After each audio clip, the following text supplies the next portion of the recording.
What did I just do? There we go. I'm live. All right, there we go. I think we're live. Finally. Alive and live. I am so sorry that took us so long. That was my fault. I was unprepared, trying to figure out how to use StreamYard on the everything. So, hello everyone. Hope you're doing well. Welcome back to EDCNC. I'm here with Chad Landman, the man, the myth, the legend. We actually have kind of become buddies here lately, and I thought it'd be good to have him on the stream today instead of just a regular old live stream.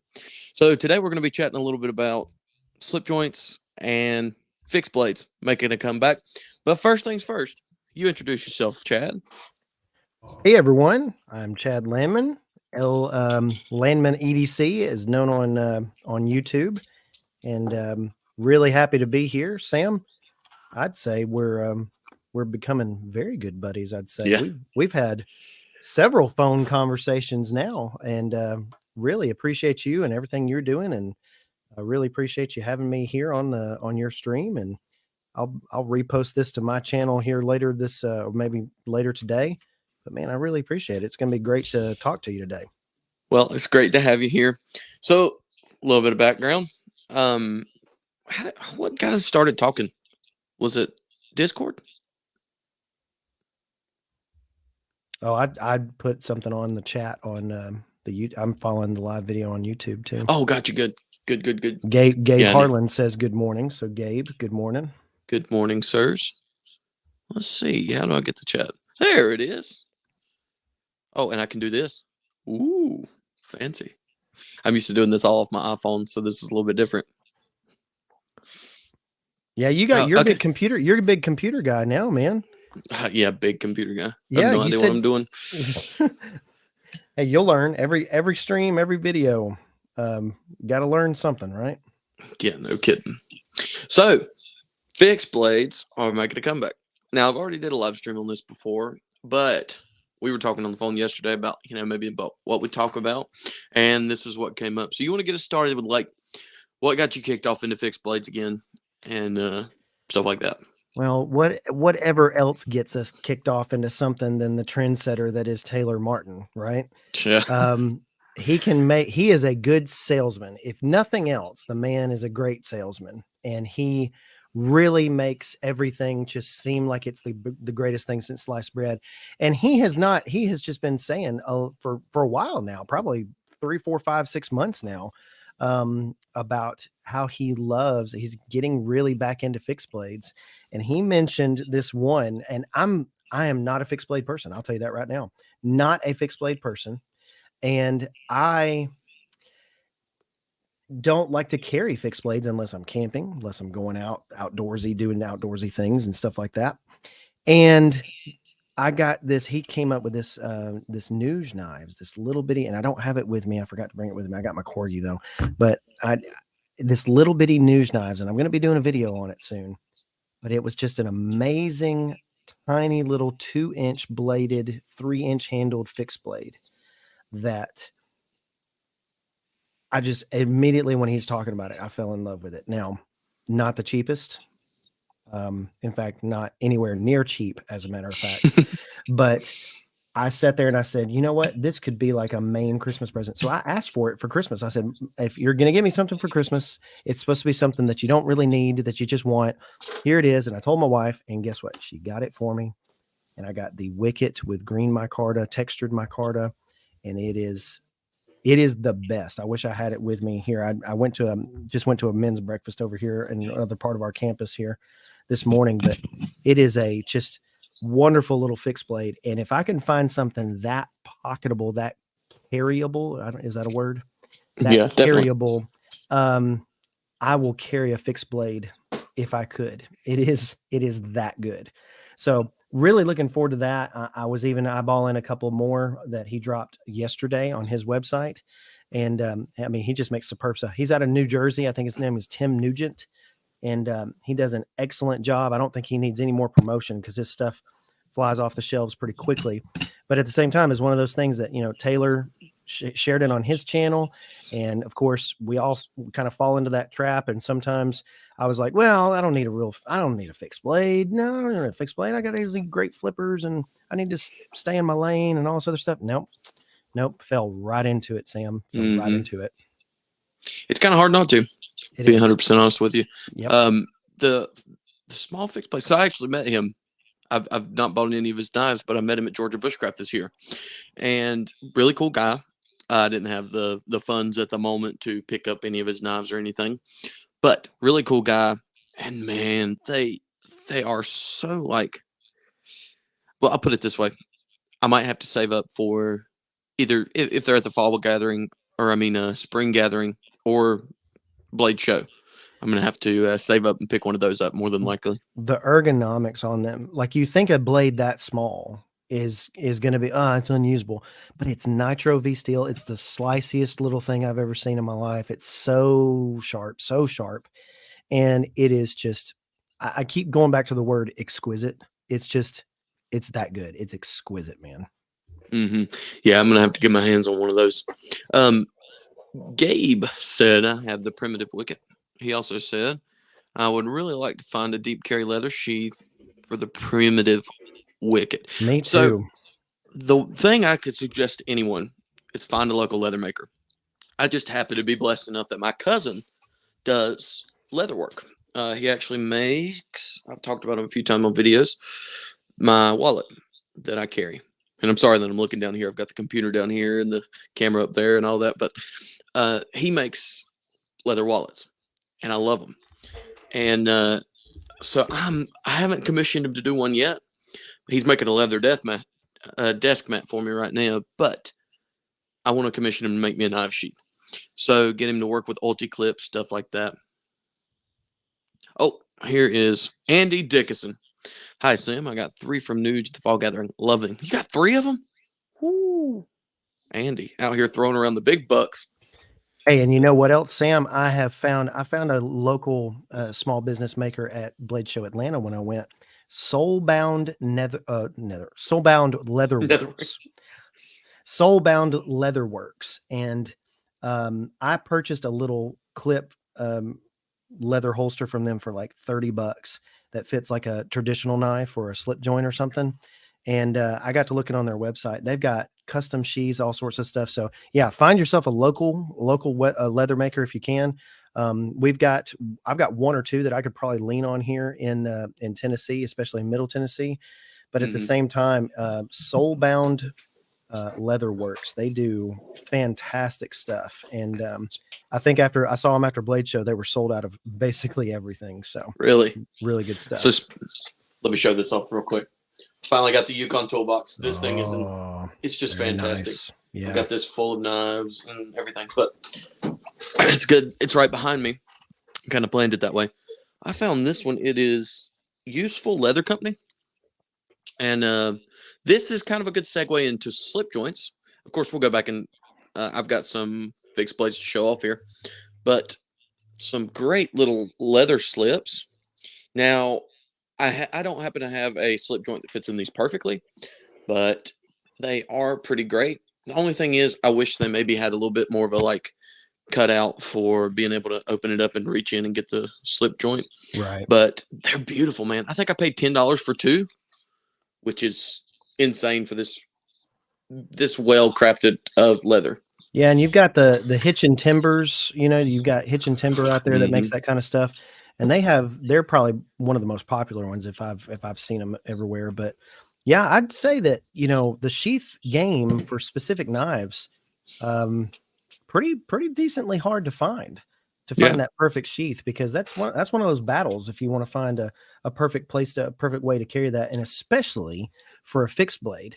Now, the one that Nuge made has a custom Kydex sheath that comes with it, and it's got an ulti clip on it, obviously. So you've got that deep carry, and the Kydex clip is probably an inch or 2 into the pocket, which is, perfect for me, because I do not want something. I want something to maybe poke out maybe that much, and the handle pokes out about that much, and that's it. It's fantastic, man. It's fantastic. One that I've really enjoyed is this one from Wade Knife and Tool. Andy, if you're still in here, I don't know if you are, you need to check this guy out. He's from Utah. I met him at Blade Show this year, and Allie got me this for Christmas. It is the Wade Knife and Tool Manifold. He makes this in drop point like this, and a Warrenclyffe, which you can imagine. It's kind of like that. It's got a few different angles on it. It is an absolute beautiful knife, and the guys over at Crispy Donut Community are doing a collab with him, and it's it's beautiful, man. It's going to be gorgeous. And Ollie from France is chiming in. France, man. Wow. Love both of your content. EDC community is so tiny here. Man, I'd love to take a trip over there and see how tiny it is. You know what I mean? Well, thank you for the love from Italy or from Yes. France. My apologies. That is awesome. Yeah, thank you so much. What part of France, Ollie? Chime in there. What part of France are you from?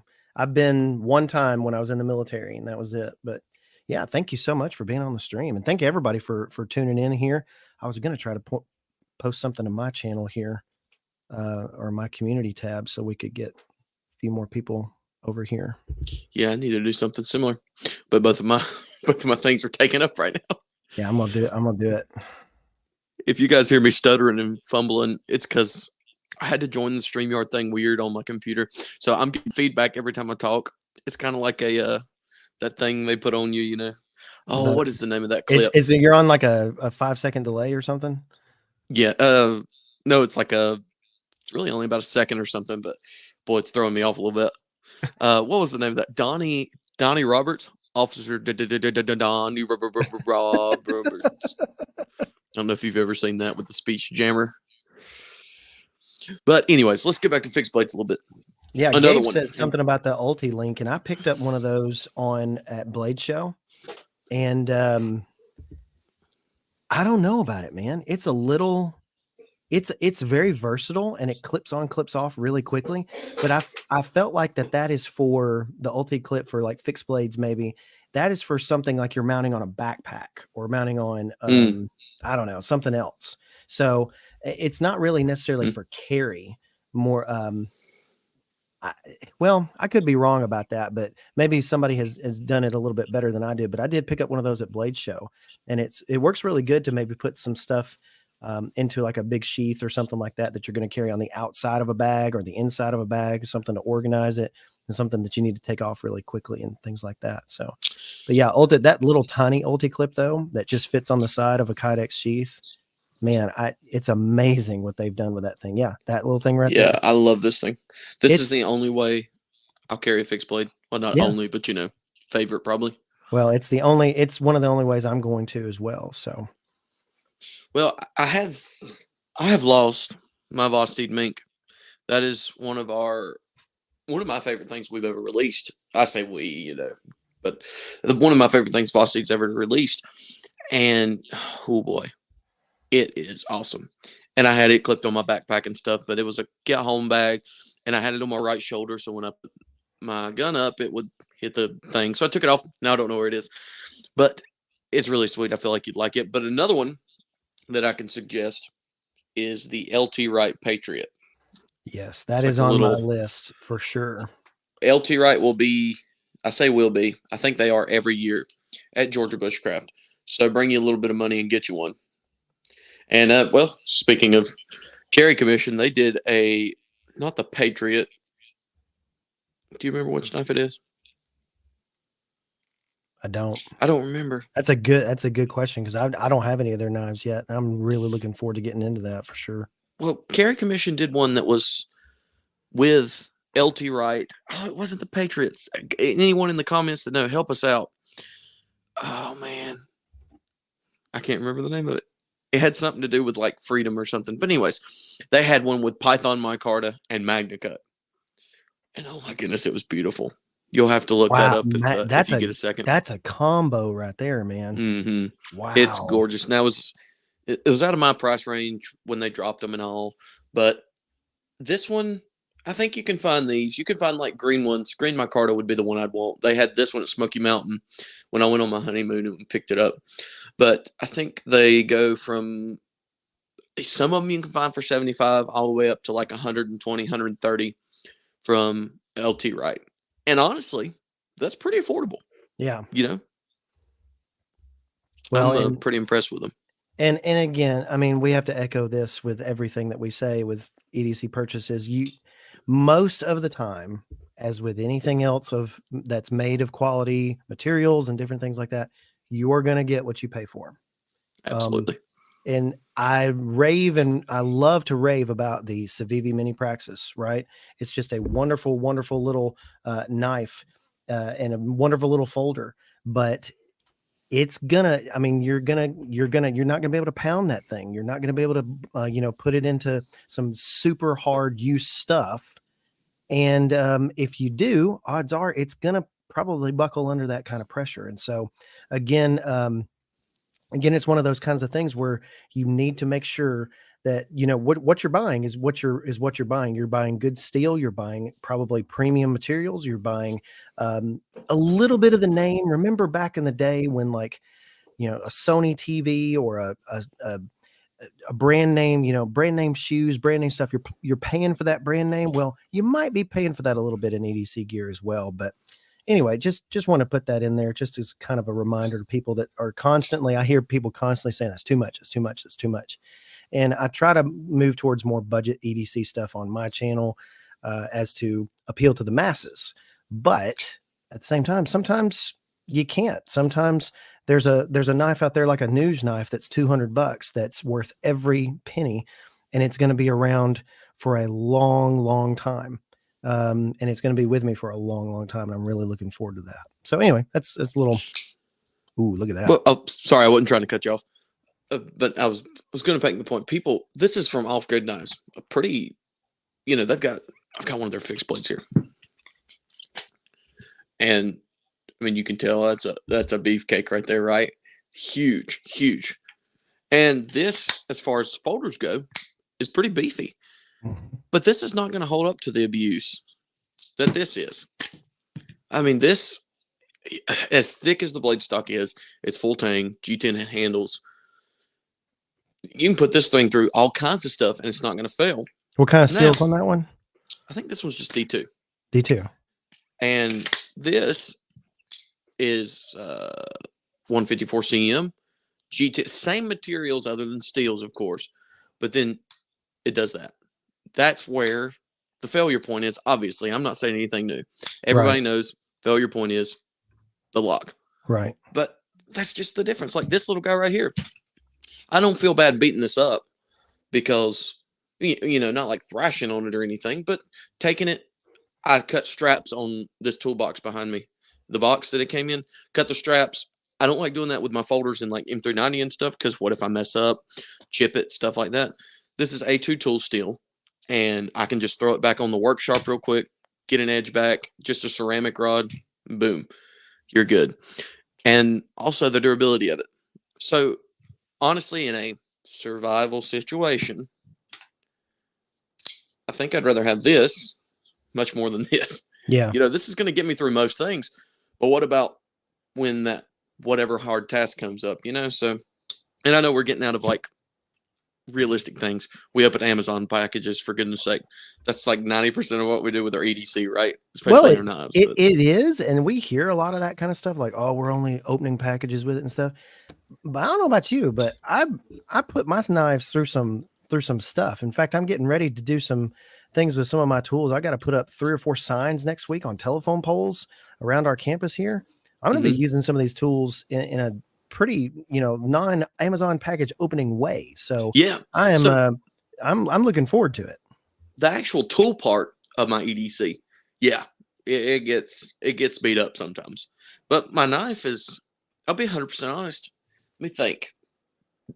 Excuse me. My knife might be the least used part of my EDC. Yeah. To be 100% honest with you. I could probably I can understand that. This is the most used.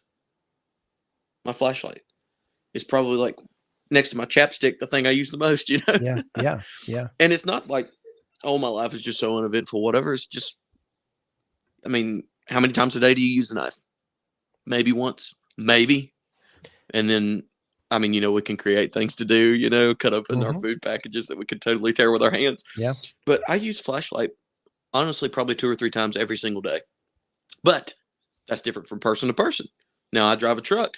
So most of the time I'm not having to use my knife to cut stuff unless I'm Yeah. cutting straps open, stuff like that. But for the most part, my flashlight is my most used piece. Yeah.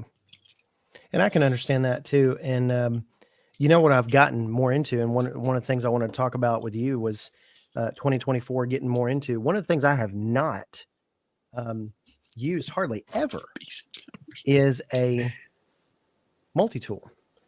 And I wanted to get more into I've had this SOG power pint for probably a year. And it's one of those kinds of things that I always forget that I have. You know what I mean? And I have started using it more and more and more and more with the different things that I've got to do. And it's just amazing to have really, when you think about with the stuff that I've got to do working on different computer servers, putting up signs, doing different things, assembling different things, taking things apart, fixing different stuff around the building here. It's a multi-tool. It's a flashlight. Wayne says flashlight, screwdriver on my Leatherman.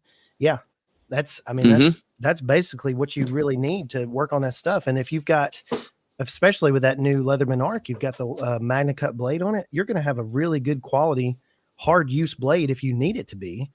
Yeah. And what else do you need? And so there's that endless debate, right?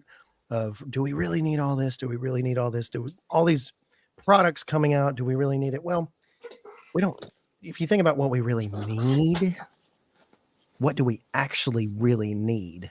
Yeah. And a lot of guys that I want to get more into that, talking about actual use case, actual needs, especially on the channel in 2024 for sure.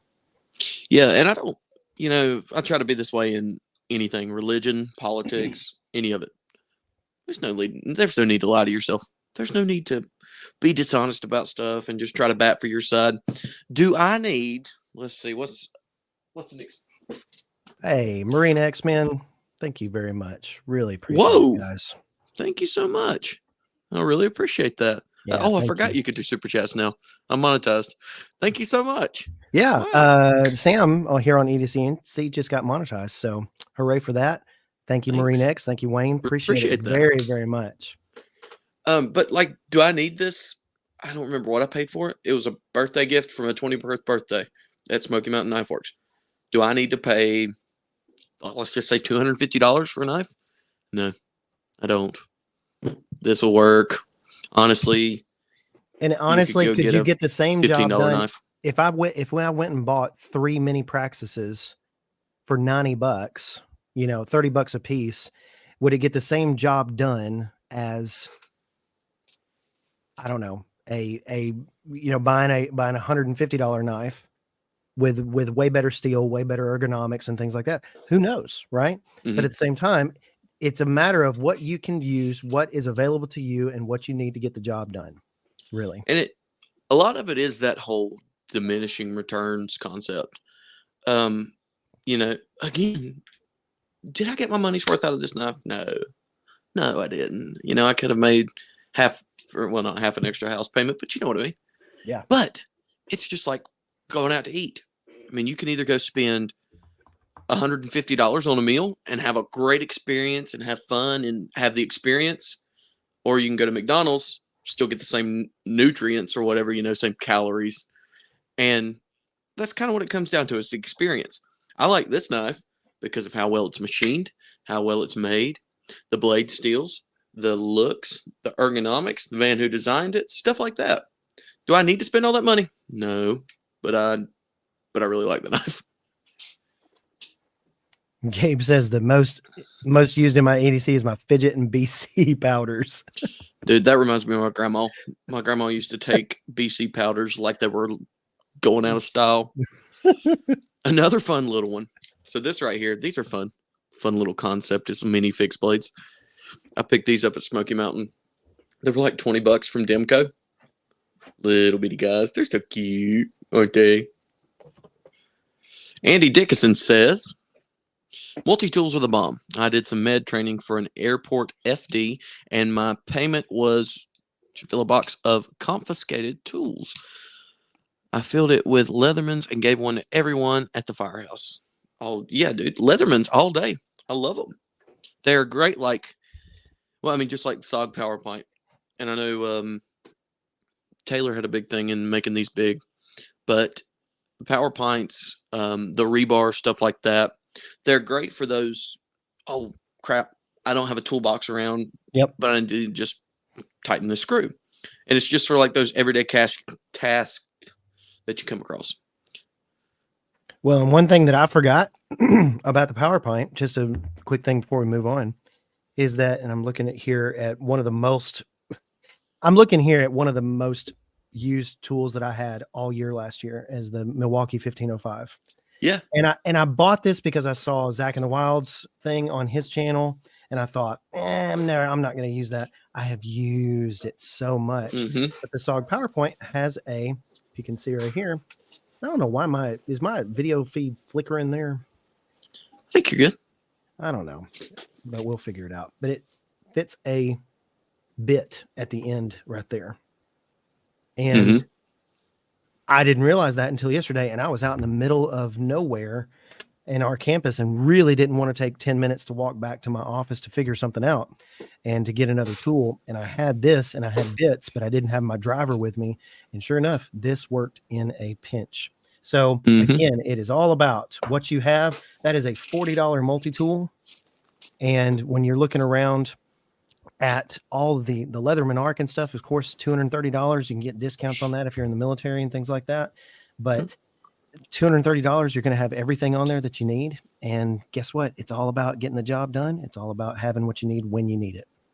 Yeah. And speaking of, so again, I drive a truck, and I drive, if you've ever like seen in a Lowe's parking lot, those trucks with the forklifts on the back, very similar to what I drive.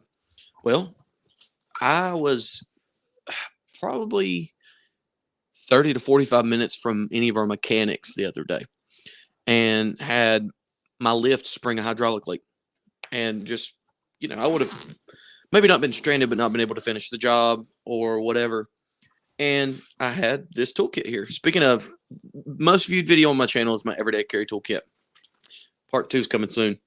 Got a lot coming. But these guys right here, the Knipex, adjustable wrench. Yeah, these are 7 1/4, 7.5 inch. Yeah. So these are full size, and I fixed that hydraulic leak with this thing, no problem. I have little air, I guess you'd call them nipples on my truck, and they get knocked off sometimes if I scrape or something. So these in here, I have a kit to fix that and all that different stuff. So, like you just said, carry what you need. Yeah. The Leatherman, for most people, will probably work everyday tasks. I don't keep a Leatherman on me anymore because this literally goes everywhere with me for the most part. I keep it in my backpack in my get home bag, and my get home bag pretty much goes everywhere with me. So, did you see what Andy said on the comments? I did, yeah. He did some med training for an airport, and he had a box of confiscated tools, and he filled it with Leathermans and gave one to everyone in the firehouse. That's super neat. Yeah, that's a good deal. And multi-tool, Marine X says, I have really, well, yeah, go ahead. I always tell folks when first starting, spend no more than 2 hours of your pay on any individual item. If salaried, divide your pay by 2,000. That's 2,000. That's roughly your hourly. Oh yeah, if salaried. Okay, I get what you're saying now. Yeah. Well, honestly, like I've done on the channel a $100 EDC challenge from Amazon, and really, to get something I would be super comfortable with, I'd probably want about $200. But for $200, get you, something from Civivi, Syncut, Vosteed does have some cheaper options, CJRB, about any of the budget brands you want to throw in there. You can get a full everyday carry. Pretty much doesn't matter what your setup is. If you want budget multi-tools, go watch Max Level EDC's channel, and he'll give you some that are $20, $30 that are great. Yep. But for $200, $150, you can get an EDC that'll last you almost the rest of your life, no problem. Other than like perishables, if you use a notebook, pen, something like that. But for the most part, you can get yourself set up for $150 to $200. That's a great video idea right there. $250 for an EDC for the rest of your life. Like it's something that will seriously outlive you.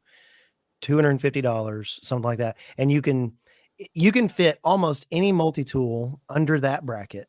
and you can fit almost any set of tools probably that you can find, even the Knipex and Yeah. all the different things that you put in there, the screwdrivers and things like that. You can fit all that. So if you wanted to individualize those tools, you could. But if you wanted to get it all done, that a lot of people raved about the Leatherman Arc, and I just didn't see the appeal. But I had not seen the appeal yet on multi-tools. Mm-hmm. And then I bought my first multi-tool last year. Believe it or not, the EDC guy on YouTube has not bought a multi-tool yet. And now I see. Starting Now off I strong see with the why. arc, aren't you? Well, I haven't bought the Arc yet. I'm working on it. Oh, But I did get the free. I think I got it. Of course, I've had this SOG for a while, but I didn't really count that because I never had it on my person, never used it. It was kind of one of those things that I bought and didn't use. But well, I tell you what, I'm using it like crazy now, and I'm thinking, man, if I just had something more robust, if I had something more hard use, maybe with the Arc. Now, I did see the stuff about the breaking belt clip from Taylor Martin. I did see all the stuff that Max Level Dominic over there, he broke his cutters in the middle, just clipping something nice. But you're right, it is expensive, and MarineX says it is very expensive. I've got the free T4. He says the P4 and the Wave. What's an MUT? You know what that is? Well, the Mutt, isn't that the AR-15 tool? Yes. If I'm not mistaken. Yes. Yeah. Which there's a guy, I got a guy building me an AR-15 right now. He lives over in other side of 65. So yeah. I meant to ask you about guns yesterday if you were a gun guy. I'm starting to foray into that, even considering starting a channel. I think that would be fun. But anyways, so talking about tools, this right here, it's a zero feud pouch, just a little bitty guy, and I used to keep a pair of Knipex, a small Wero screwdriver, and a bit set, and that will do most of your Leatherman tasks. If you want to throw a small Victorinox in here, then you've got the file, all the other little stuff. But for the price of a Leatherman, you can throw all that together and have something that does a better job. Multi-tools are what is the jack of all trades, master of none. It's like, this is a good plier, but it's not as good as like a small pair of 4-inch Knipex. It's a good screwdriver, but it's not as good as a bit driver and that's the whole point of them, is to just get the task done with something in your pocket. But I would suggest, instead of going out and spending, seems like the cheapest thing you can get from Leatherman that I would suggest would probably be the rebar. And you can get it for 75 to 100, I think. So I think for $75, especially for 100, I could build you a really nice little toolkit that would do most things that the Leatherman does. Yeah. Wayne says he carried a Leatherman Wave since his deployment to Iraq in 2005. I was actually in Iraq in 2003 and 2004 in the military, and I had no idea that they were that old. I thought the Wave was a relatively modern. Yeah, I thought it was a relatively modern thing. I knew Leathermans had been around for forever, since the 80s. But at the same time, I didn't know that the Wave, the model of the Wave, was actually that old. Yeah, that's crazy. And so, so again, I think the Wave may be one of those really good middle tier multi-tools that is pretty much good for everybody, and the price is just about right. And of course, Wayne also says that there's a great discount for military and first responders. You should definitely get on that. Wayne has actually helped me get inspired to get my my VA ID. So I'm actually working on getting a Veterans Affairs VA ID right now. So that's really cool. And so I'll be able to take part in some of that stuff. But ID.me, GovX, you can sign in with those things. They'll pull your records and everything. It's really, really great. Google says the Wave was released in 98. Really? That's crazy. Wow. I was a sophomore in high school in 98. I was not born. That's amazing. That is amazing. Wow. Andy says, I have them all, and I love my Skeletal for EDC.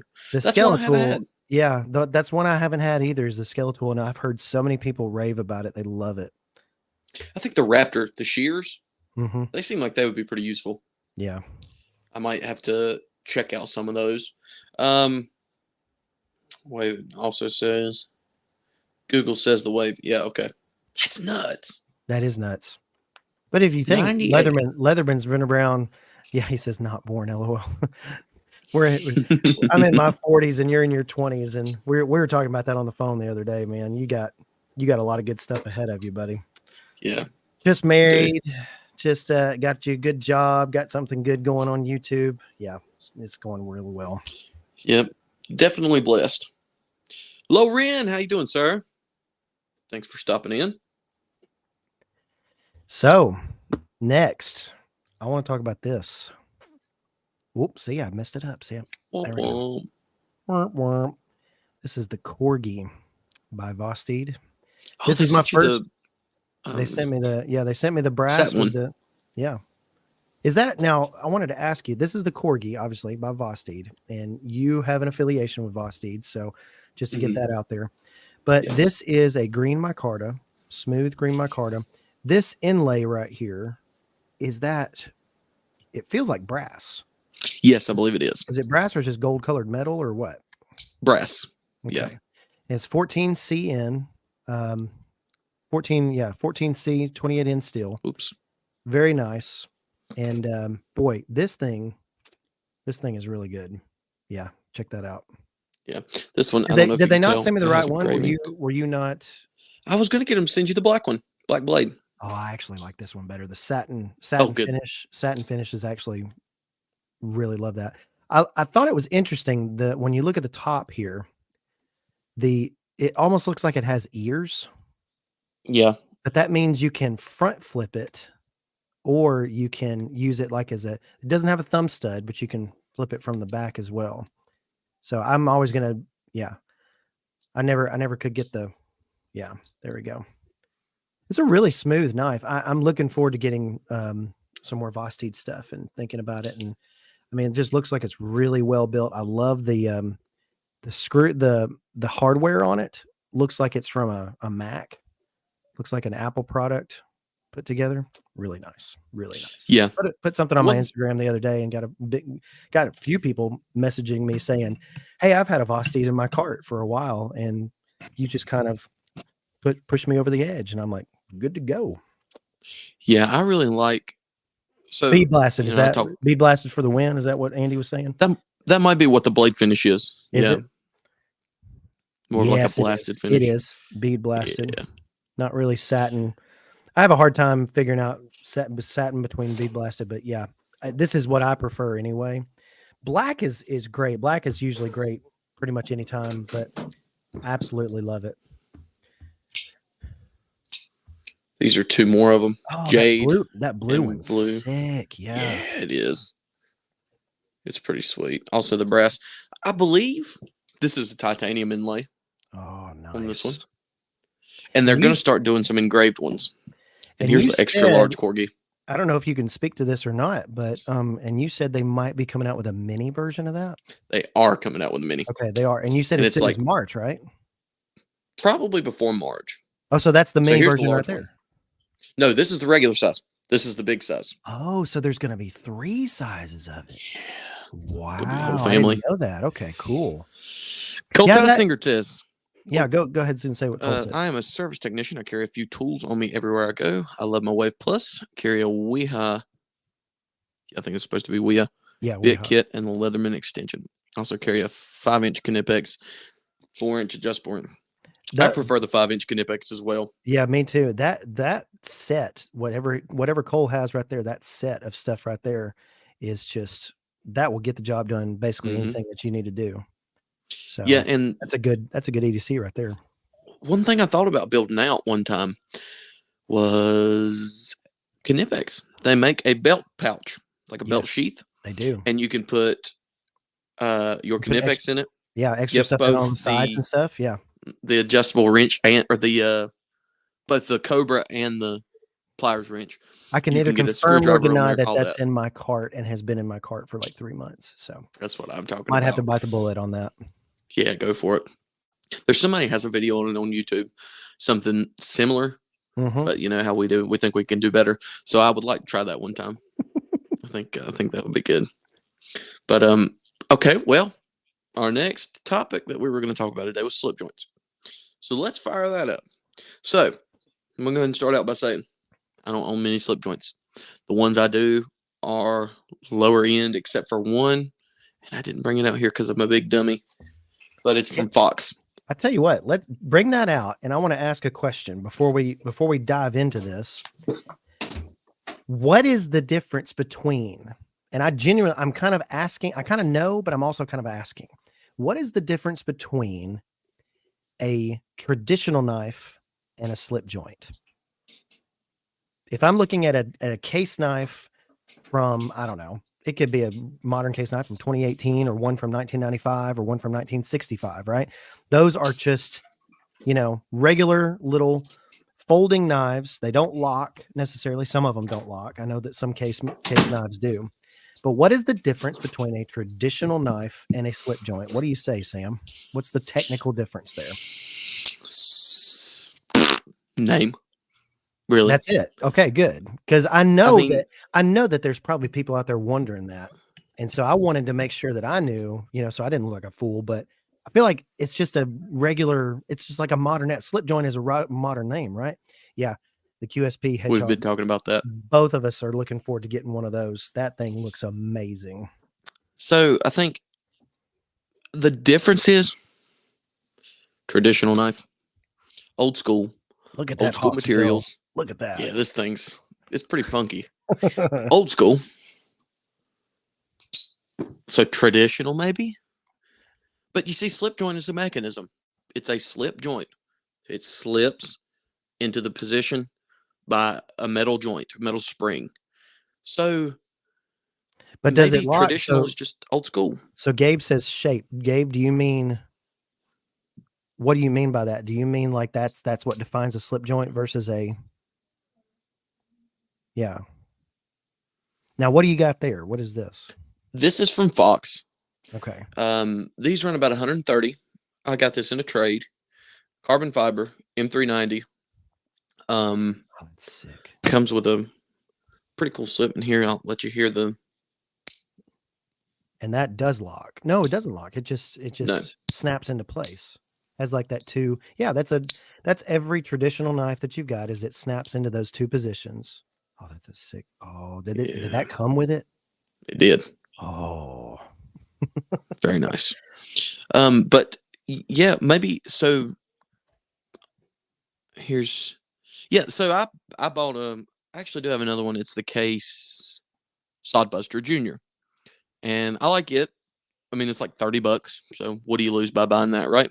yeah. Um, Case Trappers are great. I mean, you can't go wrong with Case, right? That is the talk. But you see, that's the thing nowadays. So Case, they have decent stuff. Excuse me, my micro thing is loose here.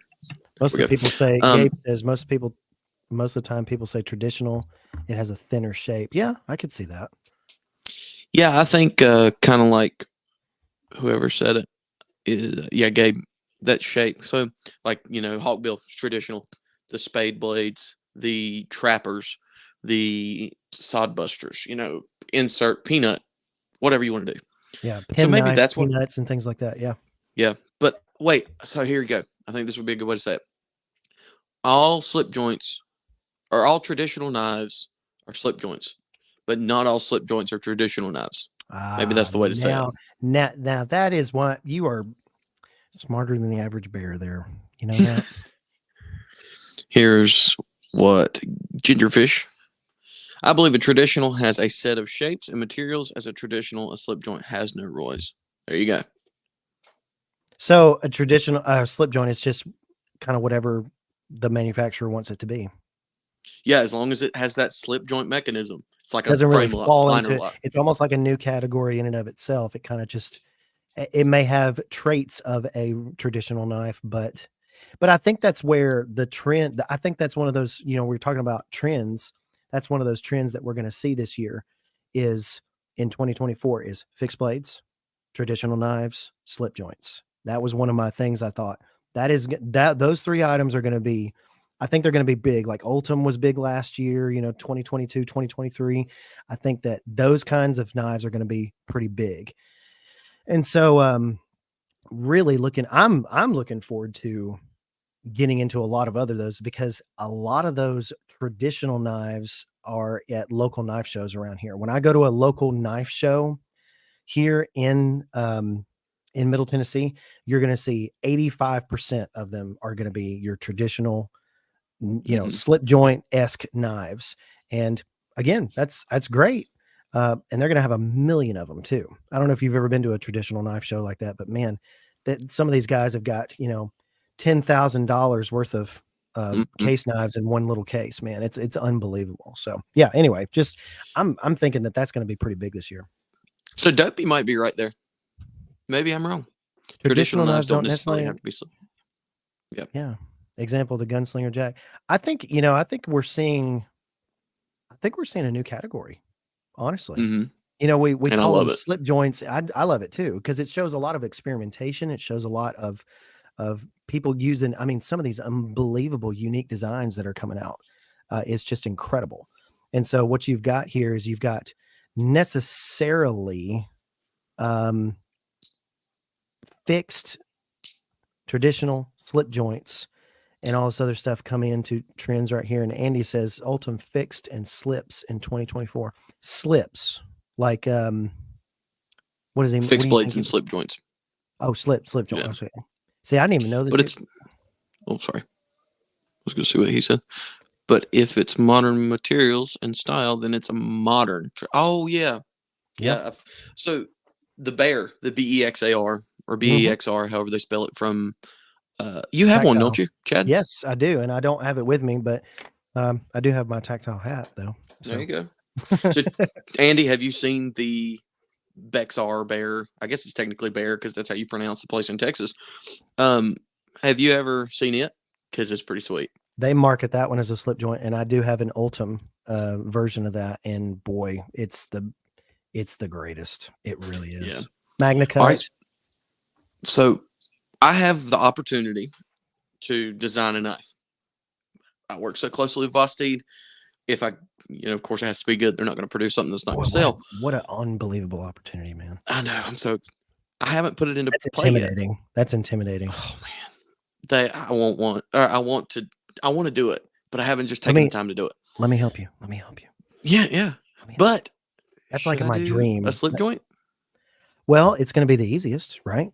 It's going to be the easiest to design because you don't have a lock. You don't have anything like that. So it's going to be the easiest to design, and you're going to have a wide variety of blade styles that you can have. You can use a bunch of different materials. I'd say that's where you start. That's just my opinion. If Civivi came to me and said, we want you to design a knife, which they're not going to, but if they did, it would be a slip joint first, because it's just one of those easier designs, Now, I don't know. Can you guys still see me? Yeah, I can see you just fine. They're out of stock.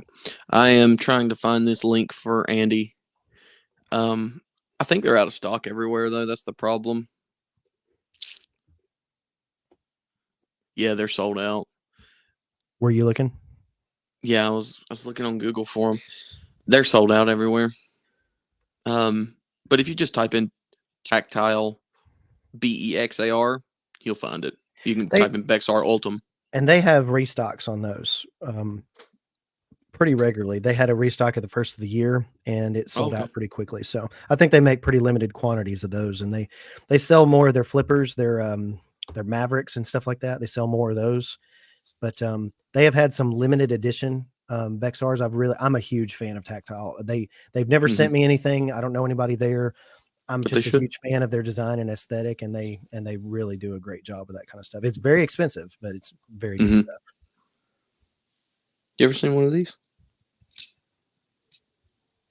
It's an old school Gerber. I just found those while I was looking for slip joints. My dad had one of those, man. Yeah. Anyways, but yeah, so slip joints. If I design one for Vosteed, I'm not sure what I'm going to do. Whether it'll be a fixed blade, that would be the easiest.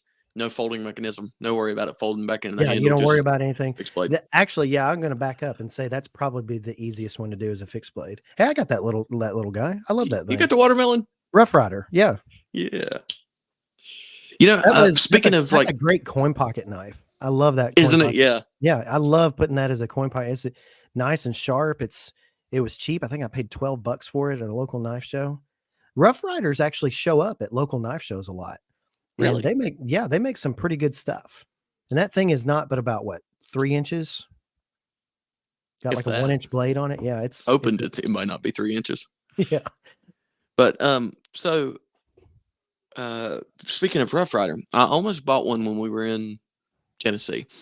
They have one, and I cannot remember the name of it, but it's about $20, and it's actually a like for what you look for in a slip joint, it's actually good.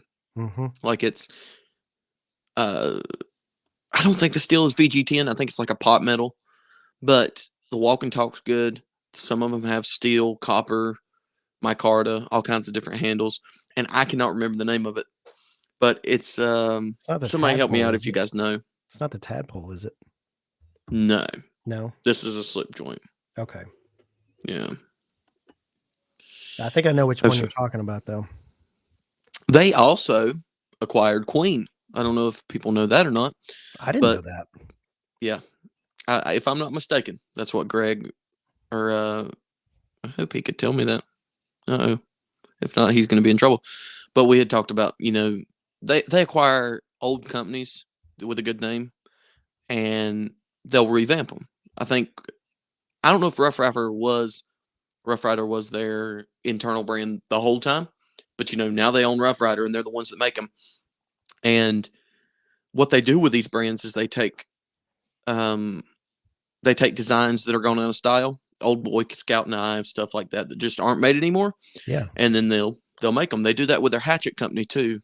What is the name of their hatchet company? I can see the place they sell them in my mind in the store, but I can't remember the name of it. But what, honey? Marbles. Look at that. My wife came in handy. Marbles, and they make like the old Boy Scout axe. Just super tiny, something that you're not gonna like be chopping wood with, or even be kind of hard to chop kindling with it, maybe.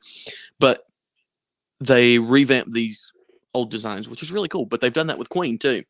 So now they own, the old Queen knife manufacturing name. That's So amazing. That's cool. Yeah, I think about old brands like Schrade and Camillus or Camillus, yeah, and how they've just kind of gone by the wayside. But man, I still see a ton of those out there mm-hmm. at these knife shows and everything, like um, all sorts of stuff. Gabe Frost Cutlery took over Case back in the day. Really? Is that backwards? Did Case take over Frost Cutlery, or is I that feel the like correct I feel like order? Case has been pretty strong for a long, long time. Mm-hmm. In fact, I think Very long time. they've bought out. I think they bought out stake in like Schrade or Camillus or something like that. So, yeah, The that's thing interesting. I'm learning in one of the guys that I talk to a lot, and we're going to be doing some work together in coming year, podcasts, stuff like that. It seems like Gerber, um, and a couple of these other companies like Cold Steel, some of these bigger, I'll put it this way, Walmart companies, the companies you see just slammed in the Walmart, a lot of them are owned by these huge conglomerations that own all kinds of different things and just want to sell the $10, $15 knives. Right. And Knives are not their first and last product. Yeah. yeah, it's like, well, like, you want to talk about Gerber. Gerber has kind of, well, here, I've got a good That makes example. me so sad too, because I grew up on Gerber. Back in the day, my dad and I had a bunch of Gerber and Case. That was it. That was all we had, and see, that's cool, man. Now, that's a good looking knife, right? Yeah. I love it. The design's great. It actually works pretty good in the kitchen. I mean, it's a good knife. Kind of I believe steel it's on like that. pot metal steel, maybe 420, Okay. maybe 440, $50. What are you doing? Like, you don't care about the customer. Well, I feel like them, and I think CR Columbia River Knife and Sheath is Tool. crap too. I feel like CRKT has kind of had a resurgence. Yes, I feel like they're having definitely. a pretty good resurgence now, but they were kind of down in the dumps there for a while in the knife world, especially 5, 6, 7 years ago. But I feel like Gerber is just squandering an opportunity. You know what I mean? I feel like they're just not hitting it. I don't think they know what they're doing. They've got some good looking stuff out there, but I feel like in our community, it's good looking stuff that nobody's talking about. Hmm. And it's kind of one of those things, like I kind of want to get in contact with Gerber and see if they'll send me something to review. I don't even know how I'd start doing that, but I kind of want to just get some stuff and review it and see what kind of response it gets, because I feel like people have just forgotten about that brand, you know?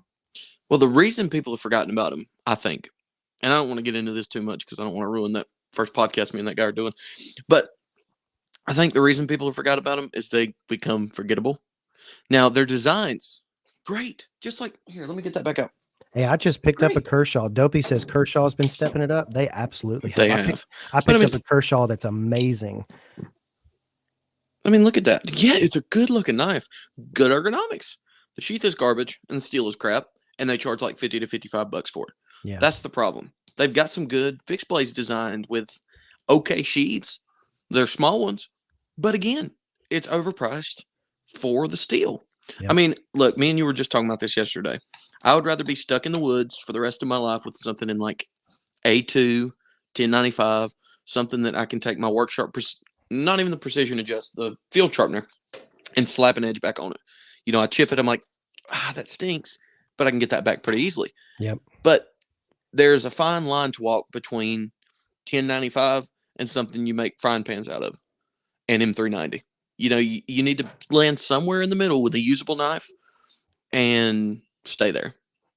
For, you know, on the low price end, I understand you want to cut margins, you want to cut costs anywhere you can. But obviously, for that knife, you can get something like, American made, handmade sheath, 85 bucks. Okay, And why I would I understand pay? where the 30 extra dollars came from. Why would I pay 55 or 65 for something made out of pot metal when I can get Mhm. something for 85 bucks that's handmade with a great sheath on it and it's got good steel? Why Yep, am I going to do that? Well, you're not, is the thing. If you do any exactly. kind of research, I feel like they're going for the low hanging fruit. Loren says Gerber seems like they are trying to do more, but still using crap materials. Yeah, Right. that's exactly what it seems like. And 14C, 14C is a great steel.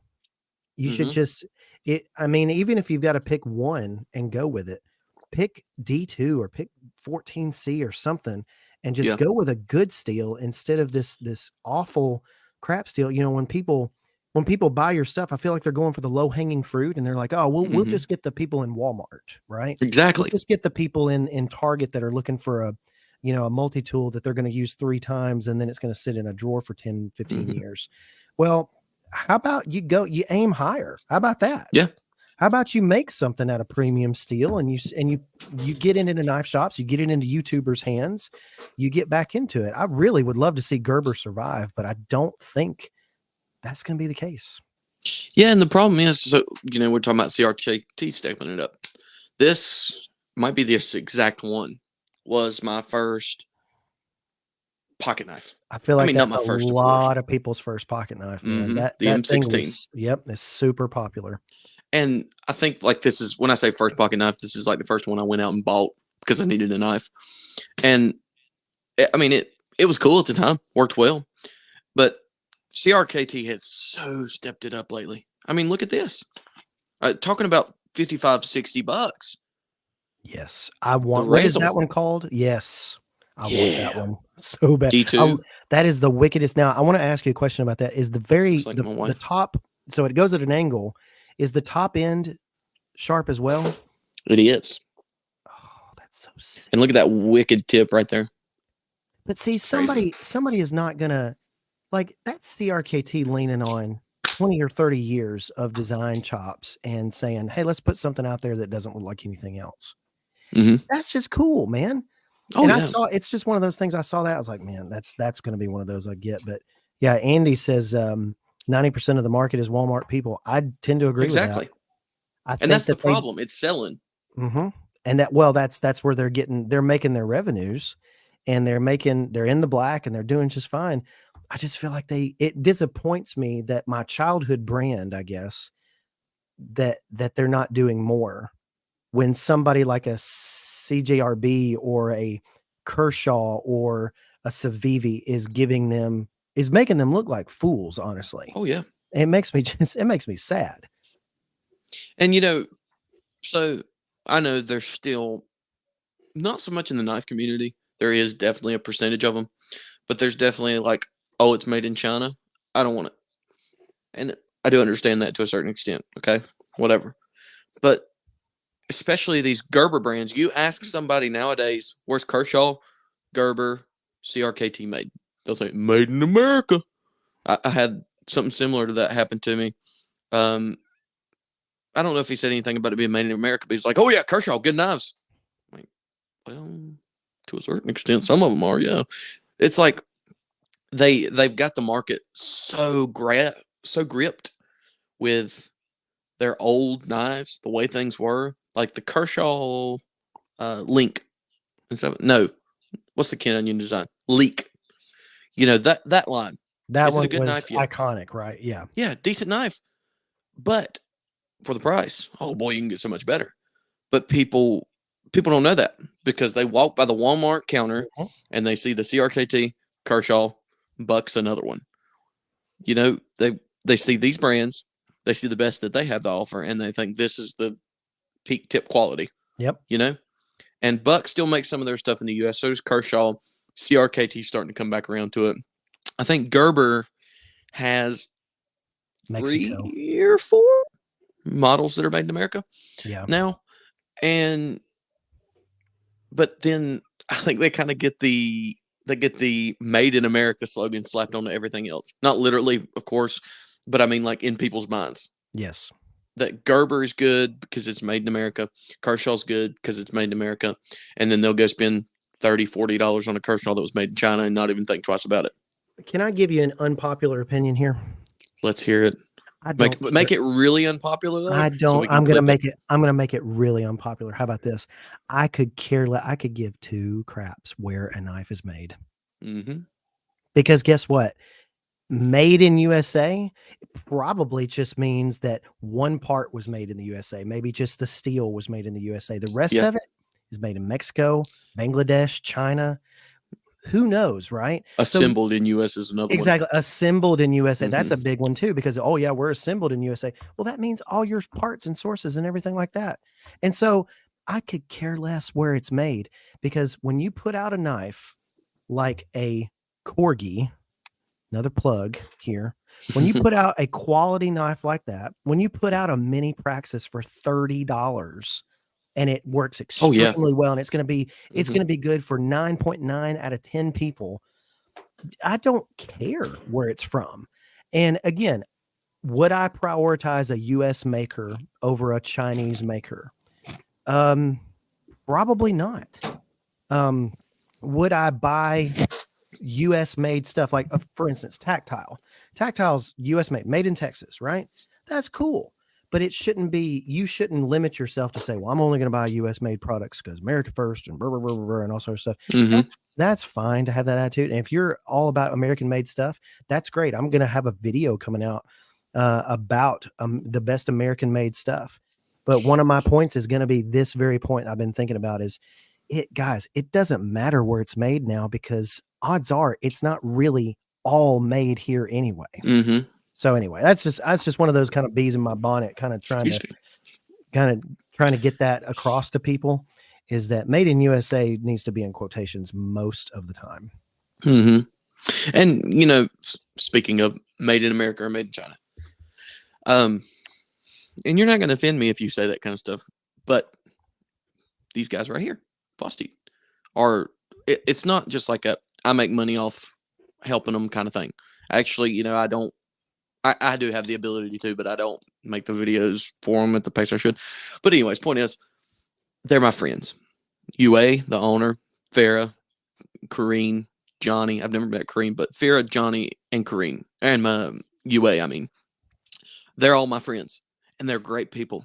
You've got to remember, when you're buying stuff from China, and I'm not saying go buy stuff from China, I'm very against China, very against the PRC, the People's Republic of China, or whatever, the communist regime, all that. Very against it. Hate it.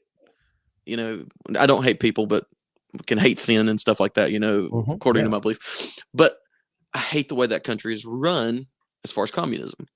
But the Chinese people, you have to set to the side.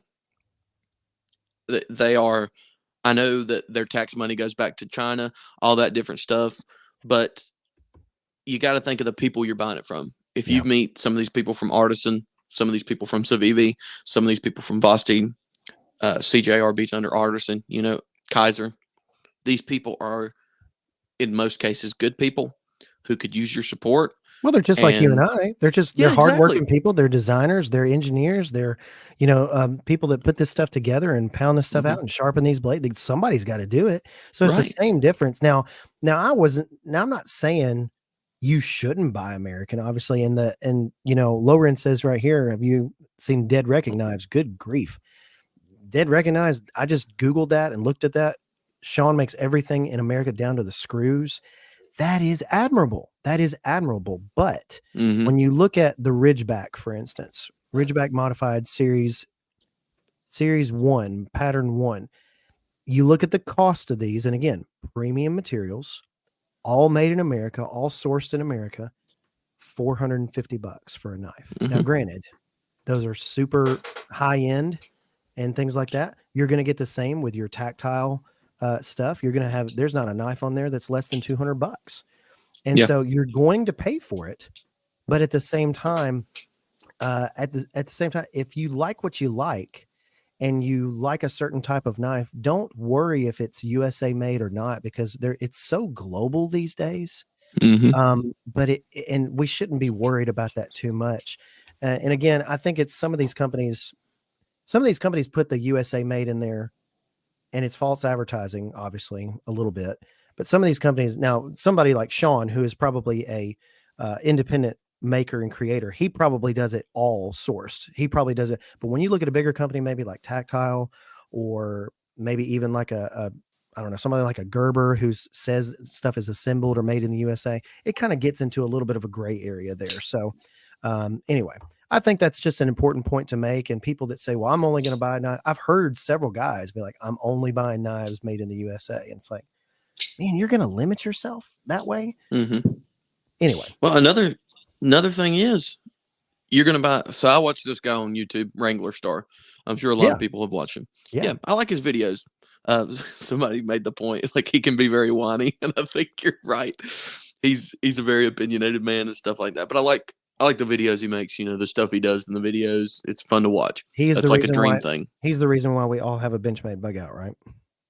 Mine was a 940. Yeah. Yep. Oh, no. Yeah. So you're right. 940. Sorry. Yeah. That was the first, that's what got me into knives. Yeah. Was Wrangler Star was like, get a 940, get a 940, get a 940. And that was grab it. That was the first high-end knife I ever bought. And boy, did that cause me a lot of problems. Give me a lot of blessings too, though. But Benchmade will say they're USA made, right? Yeah. Where do they get their knife scales and stuff and their parts and their spacers from, though? I've seen a statistic, and I can't remember what percentage of it is, but there is a certain percentage that you have to say made in the USA. And it's not very much. It's like 30% or something. I can't remember exactly what percentage. Right. That's what I had in my mind too. I think it's like 30% or 70. Maybe I was thinking 70 because it was 30.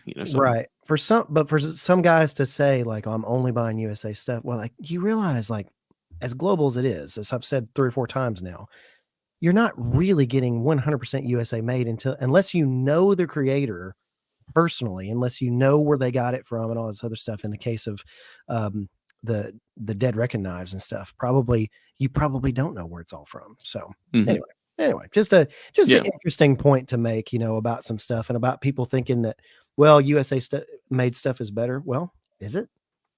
Yeah, it's a good question. I mean, tell that to Riot.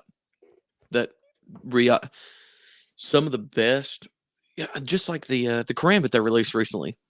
That thing is an insane piece of engineering. Yeah. Yeah. And it's made in China.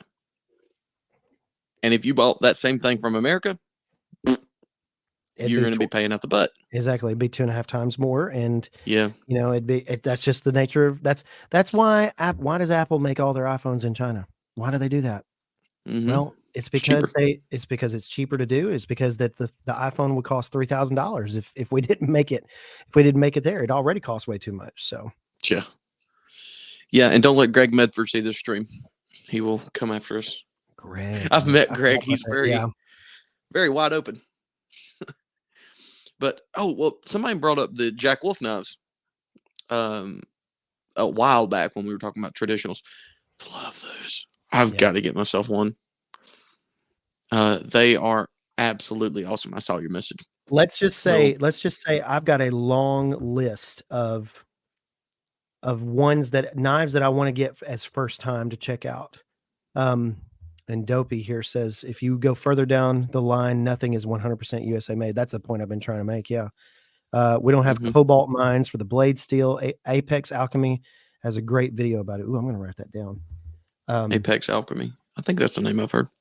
Yeah, I think I've heard that too, but I'm going to go check that out. But man, it's all subjective with that. But yeah, I've got a long list of knives that I want to check out. Give me as we kind of end our stream here today, and I'm not in charge of your stream, but oh, you're good. I got to go. Give me 3 brands here's some qualifiers that you don't have a knife or EDC item from them yet that you want to get and make some content about this year. Give me 3 brands, three knives, whatever. You go first because I need to think for just a second. Okay. My first is Jack Wolf. I want to get one of those. Never had one of those. I want to get a full size. Number 2 is a full size Leatherman. I'm going to try to use my military discount to get an ARC. So Wayne Reeves, Marine X, was telling me, we were swapping some messages back and forth. He was telling me that with a military discount, you can upload your military ID to leatherman.com. He got his military, I think he said he got his ARC for $160, which is a fantastic discount. And I don't know about you, but that's almost like a 40% discount or something. So that's crazy. So yeah, I'm going to absolutely try to get it that, because that really was the only boundary for me. If that Leatherman ARC was less than $200, I'd probably be getting it. I probably already have it, honestly. So anyway, that's number 2. And number 3, I crossed off CJRB on my list, but getting a mini pyrite. But I want to get, that is one of those brands that I want to get in touch with. I want to get into with. I've already got across my list off on Vosteed. I have an email, by the way, for CJRB if you okay, if you want it. I really want to get in touch with CJRB and Vosteed. I really want to talk about some of their knives this year. Really looking forward to doing some of that. That's my top 3 that I want to look at for 2024 on the channel. Okay. By the way, have you seen the mica? Oh man, that's awesome. That's pretty much the mini pyrite, but I love their blade finishes. I'm sorry, not blade finishes. The finishes that they have on their scales and handles. I know, it right? It seems like nobody's doing those, and it seems like they've got this kind of aesthetic that nobody else has right now. So you will not be able to get this one. I bought my fiance one, bought myself one. Hers was a black and pink. Mine was a green and satin, and I swapped them. So hers is pink and satin. Pink looks better with satin, and this looks better with black. But this is, it's pretty much the mini pyrite. But it's different enough in the handles and stuff that it's called something different. So it's pretty much a drop point. It has one. Put those 2 back up there if you don't mind. Woo. That has one big difference. I have, and I showed this on my video, but I have arthritis in my right hand. And yeah, that's how old I am. I'm got a case of the OLD. I hear you. That's right. And to me, right there, having a thumb stud versus having that finger hole. Is that what you call that? Finger? Yeah, like finger a thumb stud? hole, whatever. Thumb hole. The difference there, that seems to be a big difference for me. So I would love to have one that has a thumb stud instead of that hole, even though that thumb hole is fairly unique. It kind of gives it that unique kind of design. Nobody else really has that. Other than like a Spyderco or something. That's one of those I'd really like to check out for sure. Another one. I have 2 of those. I love the QSP mini penguins. I've got 2 Yes. full-size penguins. I've got 2 mini-size penguins. I've actually got one that looks like blue jeans. It's a blue jean micarta. Mm-hmm. It's super cool, man. Now, what That's is the that one? Devo Nip. That's right. You told me about that one the other day. Yes. I can't wait till they come out with the slip joint of this. That blade shape, though, unbelievable. Mm-hmm. Gabe Love it. says BP Custom Knives. I have had my eye on BP Custom Knives for a while. I want to get that Ultim Wasp. I've seen that one. I'm kind of falling off the Ultim train just a little bit, because I feel like that a lot of people are kind of, no, I wouldn't say ignoring it, but a lot of manufacturers have tried their Ultim offerings, and maybe they didn't sell as well as they thought they would. Mm-hmm. But then I see every now and then on Blade HQ and all sorts of different other places, I see Ultim stuff pop up all the time. So who knows? Who knows if it's going out of style, if it's going to still be here, but I'm still a huge fan. You got anything in Ultim, Sam?